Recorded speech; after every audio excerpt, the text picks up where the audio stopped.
देखिए, आज पढ़ेंगे कोपेन द्वारा वर्गीकृत भारत के प्रमुख जलवायु प्रदेश। कोपेन द्वारा वर्गीकृत जलवायु प्रदेश यानी कि कोपेन के द्वारा भारत की जलवायु वर्गीकृत किया गया है, जो कि कई भागों में बांटा गया है। इसमें भारत की जो जलवायु है, इन्होंने भारत की जलवायु को अलग अलग वर्गों के आधार पर बांटा है। और कोपेन का जो वर्गीकरण है, एक आनुभाविक आंकड़ों के आधार पर किया गया है। फिर भी यह एक वैज्ञानिक वर्गीकरण था, लेकिन इसमें अनेक कमियां रह गई। और कोपेन ने जो है तापमान, वर्षा व इनकी मौसमी प्रवृत्ति के आधार पर इनको अधिक बल दिया गया है, जबकि वायुदाब, पवन, आर्द्रता आदि तत्वों को इसमें महत्व नहीं दिया गया। तो जलवायु के स्थानिक जो प्रतिरूप हैं, ऊंचाई, भूमि, जलीय वितरण आदि से नियंत्रित होते हैं, जिसे भी कोपेन ने सम्मिलित नहीं किया है। इसमें अत्यधिक अक्षरों के प्रयोग के कारण ये वर्गीकरण जो है वो कठिन हो गया, और इसलिए कोपेन का जो जलवायु वर्गीकरण है वो बहुत ही अधिक कठिन हो जाता है। इसमें भारत के जो जलवायु वर्ग हैं वो कई क्षेत्रों के अंदर रखे गए हैं, जिसमें सबसे पहले आता है AMW। AMW यानी कि ए का मतलब आर्द्र, एम मानसूनी, डब्लू का मतलब वार्म। यानी कि ये जो सबसे पहले बांटा गया ABCDE, इस तरह से बांटा गया, जिसमें ए का मतलब आर्द्र, बी का मतलब शुष्क क्षेत्र, सी समशीतोष्ण, डी पर्वतीय या शीतोष्ण, और ई ध्रुवीय क्षेत्र, और एक एच और रखा गया जो कि उच्च पर्वतीय क्षेत्रों के लिए ये शामिल किया गया। तो इसमें AMW, ए का मतलब हो गया आर्द्र, एम मानसूनी और डब्लू का मतलब हो गया गर्म। तो इस तरह से दक्षिणी जो भारत है, दक्षिणी भारत में यानी कि साउथ इंडिया जो है उसके अंतर्गत ये ट्रॉपिकल क्लाइमेट पाया जाता है, जो कि मानसूनी जलवायु प्रदेश है। और यहाँ सबसे ठंडे महीने का तापमान जो है वो 18 डिग्री सेंटीग्रेड से ऊपर रहता है।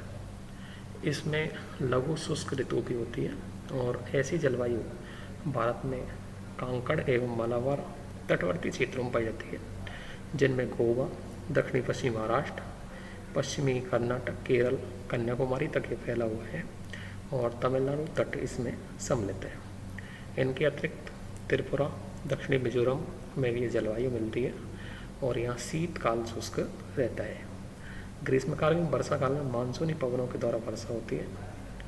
ये मानसूनी पवनों के द्वारा वर्षा होती है, और इस क्षेत्र में 200 सेंटीमीटर से अधिक वर्षा प्राप्त होती है। फलस्वरूप सदाबहार वनस्पतियाँ पाई जाती है।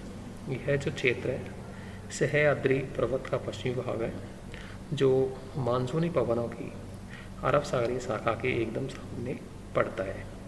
इसका दक्षिणी पश्चिमी जो भाग है वो मानसूनी पवनों के प्रवेश पर ही स्थित है। फलस्वरूप यहाँ पर्याप्त वर्षा होती है, तथा कर्क रेखा के दक्षिण में होने के कारण यह तापमान ऊंचा रहता है। दूसरा है AW का मतलब आर्द्र गर्म। उष्णकटिबंधीय जलवायु ये मुख्य जलवायु प्रदेश है। यहाँ भी अति तापमान ठंडे महीने का जो तापमान है वो 18 डिग्री सेंटीग्रेड से ऊपर रहता है। ये जलवायु प्रदेश केवल तापमान की दृष्टि से ही आर्द्र जलवायु प्रदेश में समानता रखता है। इसका जो प्रमुख कारण है इन प्रदेशों की कर्क रेखा के दक्षिण में अवस्थित होना। यद्यपि यह प्रदेश AMW से अधिक उष्ण है, क्योंकि यह तापमान अधिक पाया जाता है, क्योंकि यह सागर तट से दूरी रखता है, और इसमें प्रायद्वीपीय भारत के महाराष्ट्र, आंध्र प्रदेश, दक्षिणी पूर्वी कर्नाटक, उत्तरी पश्चिमी तमिलनाडु, उड़ीसा, पश्चिमी दक्षिणी बंगाल, झारखंड, छत्तीसगढ़, दक्षिणी मध्य प्रदेश व गुजरात के भागों को सम्मिलित करते हैं, जहाँ शीतकाल शुष्क होता है। ग्रीष्मकाल एवं वर्षा ऋतु में वर्षा होती है।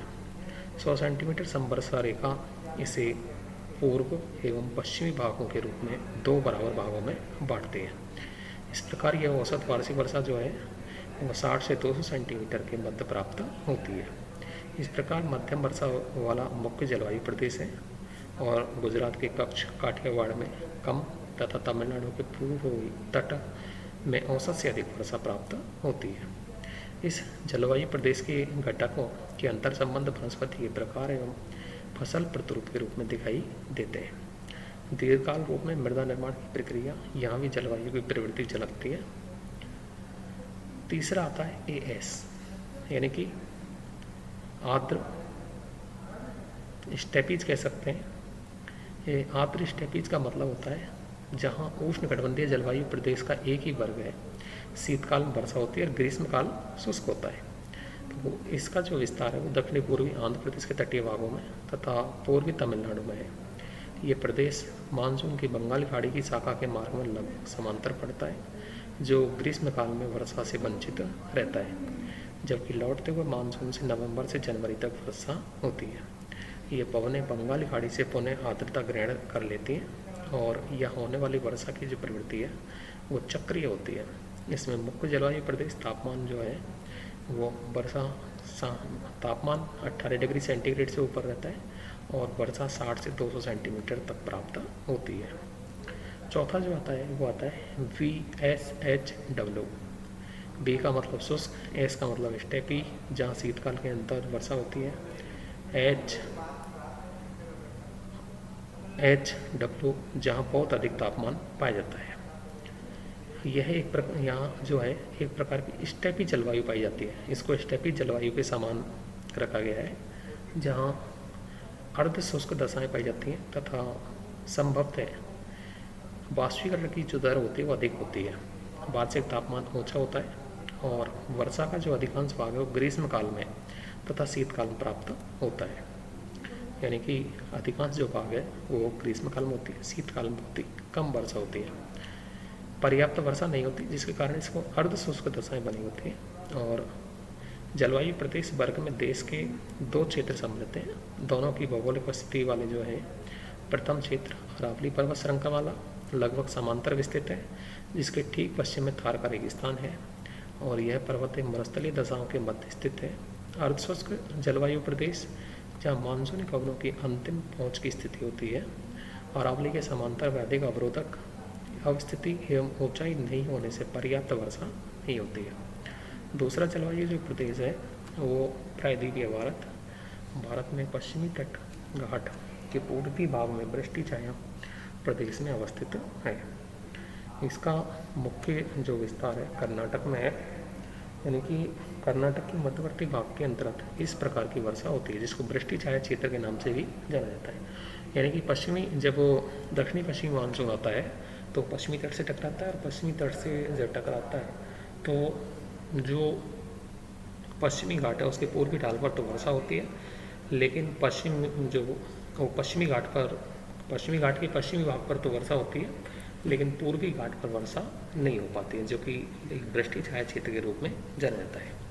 BWHW यह शुष्क उष्णकटिबंधीय मरुस्थलीय जलवायु है जहाँ औसत तापमान 18 डिग्री सेंटीग्रेड से ऊपर रहता है तथा शीतकाल शुष्क रहता है, वर्षा ग्रीष्मकाल में होती है। ऐसी जलवायु जो है वो राजस्थान में थार के मरुस्थल में पाई जाती है। इसका जो मुख्य विस्तार है वो जैसलमेर, बाड़मेर, बीकानेर इन जिलों में पाया जाता है। वर्षा का वार्षिक औसत 20 सेंटीमीटर से भी कम होता है तथा यहाँ मरुद्भिद वनस्पति मिलती है और इस जलवायु प्रदेश में तापीय विलोमता के कारण वर्षा की मात्रा भी कम प्राप्त होती है। CWG है जो उष्ण शीतोष्ण जलवायु वर्ग का मुख्य जलवायु प्रदेश है और यहाँ शीत काल शुष्क रहता है तथा वर्षा काल से पूर्व लंबे समय तक तापमान ऊंचा बना रहता है। लंबी उष्ण अवधि के बाद ग्रीष्मकाल में वर्षा होती है और इस जलवायु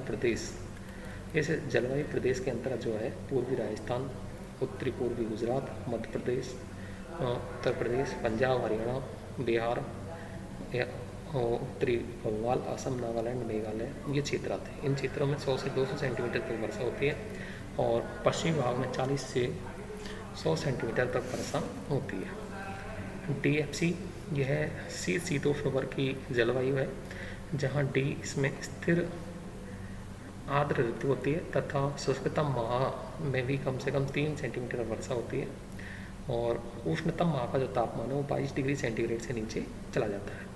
1 से 3 माह 10 डिग्री सेंटीग्रेड से ऊपर रहता है। इस प्रकार कोई शुष्क ऋतु नहीं होती है। इस प्रकार की जो जलवायु है सिक्किम, अरुणाचल प्रदेश व उत्तरी असम में पाई जाती है, और यह हिमालय का उत्तरी पूर्वी भाग है। ये ध्रुवीय प्रकार की जलवायु है, जो कि यहाँ उच्चतम माह का तापमान 10 डिग्री सेंटीग्रेड से कम रहता है, और भारत में ध्रुवीय जलवायु उच्चावच के कारण पश्चिमी हिमालय में अवस्थित जम्मू कश्मीर, हिमाचल प्रदेश और तथा उत्तराखंड में पाई जाती है। जम्मू एवं कश्मीर के पूर्वी भागों में शीत मरुस्थल लद्दाख स्थित है, जहाँ 20 सेंटीमीटर से कम वर्षा होती है। शेष भाग में 20 से 60 सेंटीमीटर की मध्य वर्षा होती है। हिमाचल प्रदेश, उत्तराखंड वर्षा 100 से 200 सेंटीमीटर तक होती है। ईटी है, जो कि ये ध्रुवीय जलवायु प्रदेश का ही वर्ग है। इसे टुंड्रा जलवायु कहते हैं। यहाँ उच्चतम माह का तापमान 10 डिग्री सेंटीग्रेड से 0 डिग्री सेंटीग्रेड के मध्य रहता है। इसमें उत्तराखंड के पर्वतीय भाग सम्मिलित हैं। इन वर्गों के अतिरिक्त एच वर्ग भी है, जो कि उच्च भूमि पर्वतीय क्षेत्रों के लिए इसका उपयोग किया गया है, जहाँ हिमालय पर्वतीय क्षेत्र में काराकोरम श्रेणी के अंतर्गत इस प्रकार की जलवायु पाई जाती है, जहाँ उच्च एच का उपयोग किया जाता है। तो इस तरह से जो कोपेन का जलवायु वर्गीकरण है, ये विभिन्न क्षेत्रों के अंतर्गत अलग अलग दिया गया है, जो कि ये वर्गीकरण एक अनुभाविक आधार पर दिया गया है, और अनुभवों के आधार पर इसमें विभिन्न प्रकार की जो विशेषताएं हैं उनका वर्णन किया गया है। तो इस तरह से कोपेन का जो जलवायु वर्गीकरण है एक वैज्ञानिक तो है, लेकिन कठिन अवश्य है। तो इस तरह से ये कठिन आता है।